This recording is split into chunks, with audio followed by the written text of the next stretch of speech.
welcome. I'm Pia and you're watching NewsX. The big story at the moment: Ukraine has carried out one of the largest drone attacks on Russia, targeting its military air bases. Reports indicate that the coordinated drone attacks hit 41 Russian aircrafts.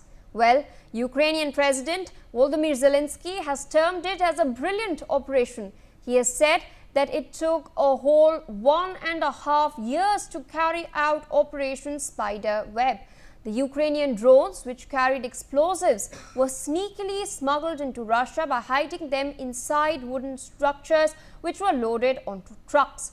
These trucks made their way to the perimeter of the targeted air bases, and when they reached their destination, the roofs of the wooden structures were opened remotely, following which the drones took off and initiated the attack. Now, reports suggest that nearly 34% of Russia's strategic cruise missiles and related infrastructure have been hit. Damages are estimated at $7 billion. Targets have included the Tu-95 and Tu-22 strategic bombers, as well as an A-50 radar detection ADN command aircraft. The dramatic Ukrainian strike has come just a week after Russia carried out its largest aerial bombardment of the war, firing 367 missiles and drones at Ukrainian cities, in which 13 people had lost their lives. Joining me on the broadcast is a very special guest, Mr. Glenn Grant, former advisor to the Defense Minister of Ukraine. Thank you very much, sir, for joining us on NewsX and speaking to us. At the very outset, we know that Operation Spiderweb took 18 months of meticulous planning to execute. What was the objective of this operation? Well, I think, judging by the results, the objective actually is probably quite clear, which is to destroy the maximum amount of Russian aircraft and associated equipment as possible. But the second objective, which is probably the more important one, is to show that the world that Ukraine is not losing. Because if you look recently, America has shown an attitude that it's not worth supporting Ukraine because they're losing. I have to say, India has been exactly the same, and even guests on this program have actually said that Ukraine should effectively give in to Russia. And by this action, Ukraine is showing very clearly that they're not losing, and they're not intending to lose either. All right, so a quick follow-up to that. President Zelensky has stated that even before the operation, Ukraine had intelligence that Russia was preparing another massive strike. Do you believe now that this particular strike, this drone strike that we've just seen take place yesterday, will this be effective in deterring further Russian strikes against Kiev? No, not at all. I think it'll be the reverse. I think Russia will be looking to actually to use even more strikes. I mean, Russia feels it's winning on the front line, and therefore it's going to keep battering away at the front line and keep attacking as much as it can with all the tools that it can until it gets a result. Because if it doesn't get a result, Putin's out. So how do you think they will escalate this in your perspective? Well, I don't think that they'll try nuclear, because I think that's still too much for them, because the world would completely come down on Russia if it did. But I think that they will look to try and terrorize either Kiev or one of the other cities, or maybe try to actually to destroy the ones that they're fighting for at the moment closely, Sumy or Kharkiv. So I see a lot of nasty stuff going to happen in the next week or two. And how do you think this will impact the talks that are set to take place in Istanbul? That's interesting. I mean, there was never any peace talks. Let's be clear about that. Russia and Ukraine are so far apart on their demands. I mean, Ukraine is still fighting for its sovereignty to actually survive as a country. Russia wants to destroy it. It wants genocide of Ukrainians. And those two things are just so far apart that there can be no more than side issues dealt with, such as release of prisoners or maybe release of some children that the Russians have kidnapped. US Secretary of State Marco Rubio has now doubled down on Donald Trump's call for peace. How do you view this? Well, I think it's, well, Donald Trump can shout for peace all he likes, but unless he actually does something, which he hasn't done at the moment, except try to bully Zelensky, there will be no peace. Russia is going to keep going. It's going to keep going. And therefore, if America wants peace, America is going to have to help stop Russia. Otherwise, peace is not going to come. I have a follow-up question to this. Marco Rubio has had a telephonic conversation with Russian Foreign Minister Sergei Lavrov. The US readout has stated that he emphasized upon holding direct talks. Do you think Kremlin will follow through? I don't think so. I mean, I think that what they're doing is time wasting. And you have to remember that Lavrov is the liar in chief. So anything that Lavrov says to Rubio, you can pretty much guess that it's a lie. Why would they have direct talks except to try and actually threaten Ukraine to give in? Because that's the only thing they can do at the moment. Because all their attacks is not having the effect that they want. And what of Trump, because last time when Russia had attacked Kiev, he took quite a while to respond. And now, of course, he's silent as well. Yeah, well, I mean, he's got a problem. He's got a problem because he supports Russia, not Ukraine. That's quite clear from every action. And he has done. He supported Russia during his last presidency. So there's nothing new happening from Trump at the moment. And what he's trying to do is he's trying to find words or expressions that don't annoy his friend Putin, but that show that he fully understands the whole game. He's between a rock and a hard place at the moment because you can't claim values and then go against them.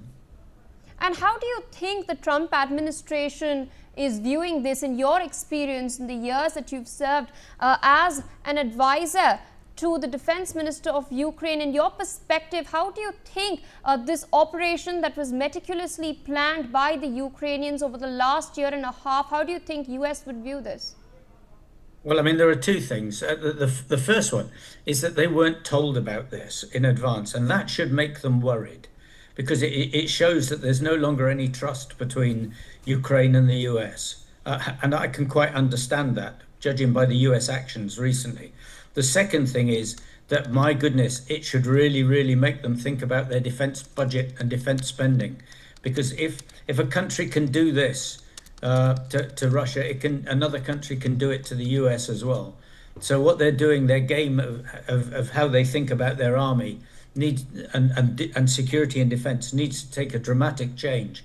And I'm pretty sure that there's some sharp discussions going on in the Pentagon today. Indeed, and as per reports that are coming in, the air bases that were struck were as close as 640 miles to those that were as far as 3,454 miles from Kiev. Russia has called this a terrorist attack. How would you respond to them? Oh, well, Russia has attacked a country. Russia invaded Ukraine.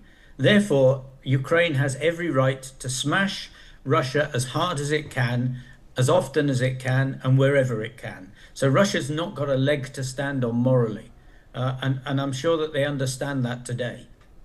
All right, sir. With that, I would like to thank you for taking out time, speaking to us on NewsX, of course, sharing through your perspective on this big story that we're tracking, of course, with your years of expertise, having been a former advisor to the Ukrainian defense minister. With that, viewers, we're shifting focus to more updates that we are tracking that are coming in from within the country. We're learning that Gujarat has taken the lead in coordinated nationwide operations to crack down on illegal Bangladeshis residing across India.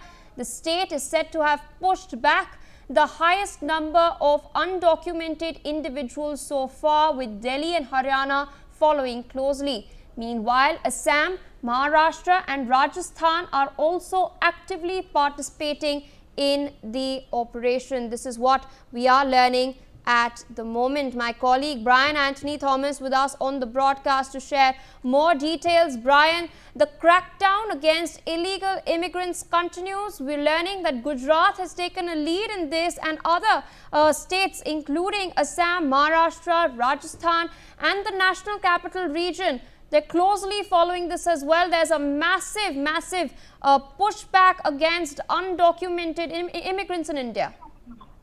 Well, Pia, clearly now Gujarat leads this very nationwide pushback drive against illegal immigrants. Now, state also accounts for nearly half of all deportation along India-Bangladesh border. In what is clearly emerging as the most aggressive regional crackdown, Gujarat has taken the lead. You know, Gujarat has become the leading state in the ongoing deportation campaign, targeted undocumented Bangladeshi immigrants, and as per a report also that is given to us, nearly 50% of all pushbacks so far have originated from Gujarat. And this very coordinated effort is part of this wider nationwide operation that is spearheaded by the Union Ministry of Home Affairs also. Now, clearly, like you mentioned itself, other states contributing significantly include Delhi, Haryana, Assam, Maharashtra and Rajasthan as well, where large-scale document verification and detentions are currently underway itself. Yeah. All right, Brian, stay on with us. We're learning more details. The Indian Air Force aircrafts are being used to deport illegal Bangladeshi immigrants. The detainees are being flown from cities across the country to makeshift BSF camps near the Bangladesh border. Once there, they are given basic rations and small amounts of Bangladeshi currency. Most are being repatriated within hours. The swift operation is part of a coordinated pushback by Indian authorities. Brian, more information coming in. We're learning that IAF aircrafts are being used in order to deport the illegal immigrants in the country. They are being flown in from across different areas into makeshift BSF camps near the border. What are you learning from your sources? Well, clearly, Pia very rightly mentioned that yes, IAF, Indian Air Force aircrafts are being used in this nationwide deportation drive, and the migrants are being transported to border camps. The Indian Air Force joins the high priority crackdown. Even clearly, the Border Security Force is also overseeing the repatriation process at border sites. In this very logistical operation that we are seeing, the Indian Air Force along with the BSF has been deployed to airlift undocumented Bangladeshi immigrants from cities along the country to makeshift camps near the India-Bangladesh border. Clearly also when you see at these BSF managed camps, the detainees are also provided basic rations and small amounts of Bangladeshi currency to facilitate their return. Many are even pushed back into Bangladeshi within hours of arrival itself here. Yes. Indeed. Brian, more news is coming in. States across India have been instructed to verify documents of migrants, especially in urban centers with high influx. The move has gained urgency, especially after the Pahalgam terror attack and the launch of Operation Sindoor. We're also, in fact, learning that significant economic activity in states that are, in fact, witnessing significant economic activity is in focus, and more regions are expected to join the verification drive very soon. You know, Brian, the MEA has hinted and has in fact confirmed that we're looking at confirming the identity of these illegal immigrants, and the documents are then sent to Bangladesh for verification from their side for the deportation process to then take place. What are you learning as far as the intensification of this illegal immigration crackdown is concerned, as far as the focus on states with significant economic activity is concerned? Well, Pia, this coordinated drive is clearly issued by the MHA. And the MHA has even ordered intensified crackdown for states, all the states, Maharashtra, Assam, Hemanta Biswa Sarma has also spoken about it. Even Delhi, they are beginning this mass document verification, and post-terror strike urgency triggered this very action against under Operation Sindoor also, and where the Union Ministry of Home Affairs had directed steps to steps. Now there have been a proper step-by-step verification, identification and removal of illegal immigrants. Clearly also the officials, also senior government officials, many senior officials have been confirming that cities with high migrant density and economic activity are being prioritized with high priority, and also the post-attack urgency has also given fresh momentum itself to Operation Sindoor, with more states are also expected to launch targeted verification campaigns. Now these verification campaigns, the states that includes these verification campaigns, it obviously includes Delhi, Haryana, Assam, Maharashtra and Rajasthan and Gujarat being the first states to intensify and to identify these the deportation drive. Yes. Indeed, stay on with us, Brian. More news coming in. The fear of detention is prompting self-deportation. The heightened enforcement and widespread media coverage has reportedly led to a wave of voluntary exits. We are learning that around 2,000 illegal immigrants have already approached the Bangladesh border in order to leave India without arrest. Officials have cited a growing panic as the driving force. Brian, what are you learning as far as this statistic has come out? Fresh news coming in as far as the pan-India crackdown against illegal Bangladeshi immigrants is concerned. We are learning that 2,000 illegal immigrants are now self-deporting. Well, clearly, Pia, this is one of the biggest deportation drives that we are seeing in Delhi or even in India per se. And clearly, like you very rightly mentioned, the panic is gripping among the undocumented immigrants because the police, if you talk about the national capital, yes, the Delhi police are going, they're verifying everything. They are asking for Aadhaar cards, PAN cards, all kinds of identification are being looked at. And now, yes, clearly over 2,000 voluntary they have approached to the border to exit India. There have been a fear among the immigrants. There have been a fear of detention and deportation that has fueled self-evacuation waves. There have been statistics and reports that suggest that widespread nation crackdown has also triggered panic, and even media coverage has also played a very important role among these undocumented Bangladeshi nationals in what officials have also called voluntary self-deportation. Now, over 2,000 individuals have approached the border to exit India, fearing arrest and confinement also. And now, for that very fear that has triggered a panic among them, they are choosing to leave before they are being caught. Yeah. All right, Brian, stay on with us. Another crucial piece of information coming in. Indian officials are closely monitoring the pace of deportations amid concerns that a dramatic rise could trigger diplomatic strain. Now, according to sources, the BGB has warned that weekly deportations spiking to 10,000 or even 20,000 may test Bangladesh's capacity to cooperate. So far, the border guards of Bangladesh have responded positively, but a surge is, according to sources, expected to change the equation. Brian Anthony Thomas still with me on the broadcast. Of course, Brian, it is a matter of national security for India, but also has the potential of becoming a diplomatic matter as well if this escalates. What are you learning as far as your sources are concerned? Well, according to what my sources are saying, yes, border has started guarding. Bangladesh are still cooperating, but India warns of possible diplomatic strain because clearly this is one of the biggest deportation drives that we have seen, where just 2,000 people are voluntary.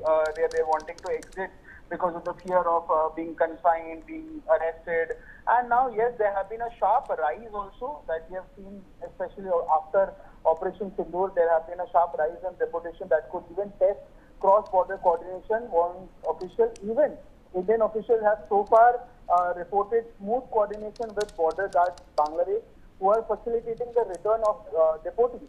However, a senior source has also been telling us and cautioned that if deportation volume spikes to around 10 to 20,000 per week, it could lead to serious diplomatic friction or logistical bottlenecks on the Bangladeshi side. All right, Brian, with that, I would like to thank you for joining us on the broadcast. Of course, sharing those details with our viewers. we are tracking more developments as far as the crackdown against illegal Bangladeshis in India is concerned. More news coming in, this time from the national capital. We're learning that in Delhi, nearly 900 undocumented migrants have been identified for deportation, while 160 were flown from Ghaziabad to Agartala last week. Maharashtra officials report that 766 illegal Bangladeshi immigrants have now been arrested this year, with around 300 having already been deported. This is a lot of information that is coming in from the national capital. Key statistics are being shared. We're learning that in Delhi itself, nearly 900 undocumented migrants have been identified for deportation, while 160 were flown from Ghaziabad to Agartala last week. Meanwhile, in Maharashtra, officials have reported that 766 illegal Bangladeshi immigrants have been arrested this year, with around 300 having already been deported. My colleague Arzu Seth with us on the broadcast to share more details. Arzu, of course, I've had a conversation with Brian. We've been tracking the latest updates as far as pan-India operations, pan-India efforts in order to crack down on illegal migrants is concerned. What are you learning from Delhi and from Maharashtra as far as these figures are concerned?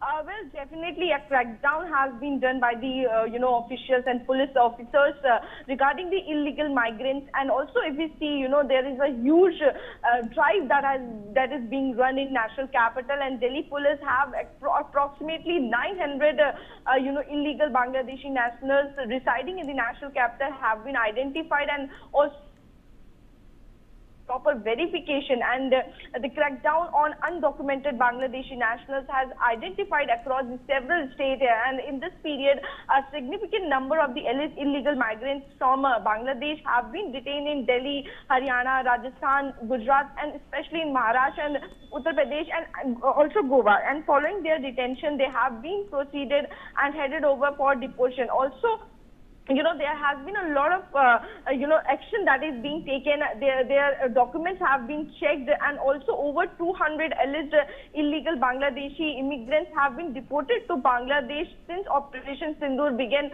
on May 7, 2025. Also, the operation involves along the Bangladesh, border in states like Tripura, Meghalaya, Assam. And also, if we see in Maharashtra also, such drive is taking place to ensure there should be no illegal migrants living, and also there has been resources that they are being using. And if we talk about, while 160 were flown from Ghaziabad to Agartala last week, and this is also a huge number the illegal migrants that were sent back, and Maharashtra officials also reported that 766 illegal Bangladeshi migrants have been arrested this year, with around 300 already deported. So a huge number of illegal migrants that are being arrested and also deported at the same time. So this is a massive drive that is being run in the entire country to send back the illegal migrants. All right, Arzu, with that, I would like to thank you for joining us on the broadcast, sharing all those details. Viewers, we are learning more news, this time from the northeast as far as this pan-India crackdown is concerned. Assam Chief Minister Himanta Biswa Sarma has now confirmed that a new pushback strategy is underway to deport illegal immigrants, including Rohingyas and Bangladeshis. Now, the operation is being carried out from major detention centers like Mashia in Golapara, one of the largest in the country. The state is now at the front line of India's intensified deportation efforts. My colleague Nibir Deka joins us live from Assam at this point of time to share more details. Nibir, Assam CM Himanta Biswa Sarma making it very clear that there's a new pushback strategy that the state has adopted. It is in fact intensifying its crackdowns. What can you share with our viewers? Well, Priya, that the Assam Chief Minister has time and again stated that the Assam's new strategy is of pushing back all those people who try to enter the border illegally directly to Bangladesh. There are two issues involved here. Firstly, this pushback is limited only for those people who have tried to enter the border illegally. Secondly, there are also cases of illegal immigration cases going on, as many persons of disputed citizenship are having their cases in the courts. It is not for those people who are having the cases in courts. It is limited to only those places in the border areas wherein the security forces catch hold of any individuals trying to enter the country illegally, and they are immediately pushed back. What that does, as per the Chief Minister, is that it reduces the legal hustles once a person enters the country, which he has time and again stated. And as a result of that, these people who try to enter the country illegally via the Indo-Bangladesh border, especially in the Assam side, are being pushed back immediately to the Bangladesh side. All right, Nibir, with that, I would like to thank you for joining us on the broadcast live, sharing all those details. More news coming in, this time from Dhaka. Now, while speaking in Dhaka, Brigadier General Mohammad Nazim Ud Daula has stated that the push-ins are unacceptable under international protocols. While the Bangladesh border guards is currently managing the situation, he has added that the Bangladesh army is prepared to intervene if the situation escalates. A clear reaction is coming in from Bangladesh at this point of time. My colleague Aditya Vadwan with us on the broadcast to share more details. Aditya, what are you learning as far as Dhaka's reaction is concerned?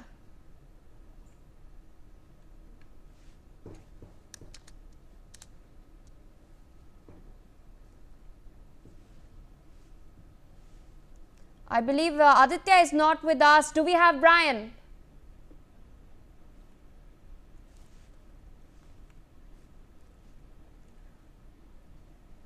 In any case, you can see what exactly is transpiring. Visuals on your screen from the border is making it very clear that India's pushback against illegal immigrants continues. We are seeing these efforts that are being made from across states. The Bangladeshi army, meanwhile, has signaled unease as far as India's crackdown against illegal Bangladeshi immigrants is concerned. My colleague Brian is joining us on the broadcast at the moment to share more details. Brian, we've just spoken about the fact that Indian officials are closely monitoring the pace of deportations amid concerns that a rise could trigger diplomatic strain. And now we have a reaction from Dhaka, we have a reaction from the Bangladeshi government and the Bangladeshi army in particular, where one of their brigadier generals has stated that these push-ins are unacceptable under international protocols. What more can you share with our viewers?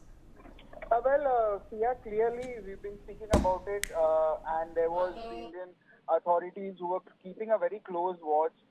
The IAF is being included here, the border security force is also included in this deportation drive that is going on. And now clearly Bangladesh army has come out and they have voiced concern over this deportation surge. They have warned against pushing tactics. Now the military also signals a readiness to step in if border pressure intensifies. And clearly the migrants are called illegal because of the fact that they do not have valid documents to stay in a country. But in a very rare public statement, Brigadier General Mohammad Nazim Ud Daula, who is also part of the Bangladeshi army, termed India's current push-in deportation strategy as unacceptable under international law, while confirming that the border guards of Bangladesh are managing the situation for now, and he warned that army may step in if the pressure continues to mount. And the statement also comes amidst this growing unease in Dhaka over the pace and volume of deportation itself. Yeah.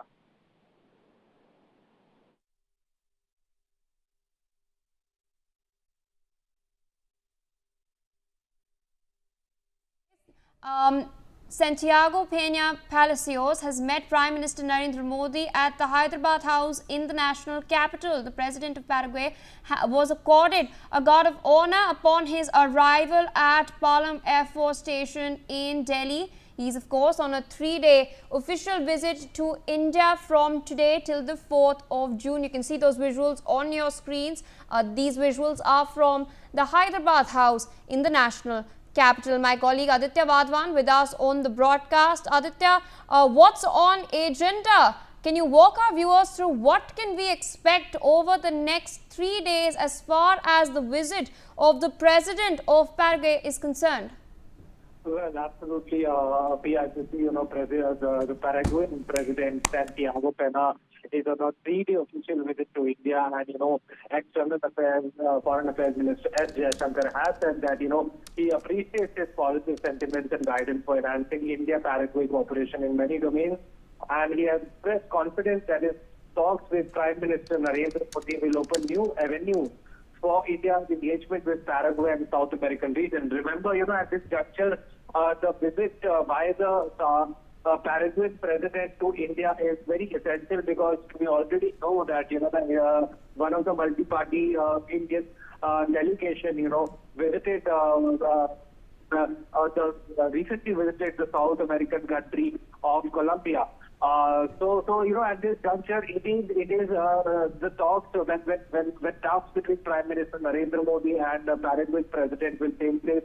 The talks regarding the Pakistan support to terrorism will also be raised because we have been about these multi-party delegations have been exposing the Pakistan's role of supporting Pakistan continues to support terrorists and have a terrorist infrastructure on its soil. So it is very essential, now, to globally isolate Pakistan, and as well as also when talks between the two leaders take place, many more talks will be held in many domains, of mutual importance. So it needs to be seen from here on how in the times to come, Indo-Paraguayan relations are bolstered. Yes, Pia. All right, Aditya, thank you so much for joining us on the broadcast, sharing all those details. Viewers, we are tracking some very important developments coming in from Chennai. At this point, a court in Chennai has sentenced a 37-year-old man who sexually assaulted a 19-year-old student in Anna University after trespassing on the campus in December 2024. He's been sentenced to life imprisonment. The court has highlighted that he must remain in prison for at least 30 years without remission.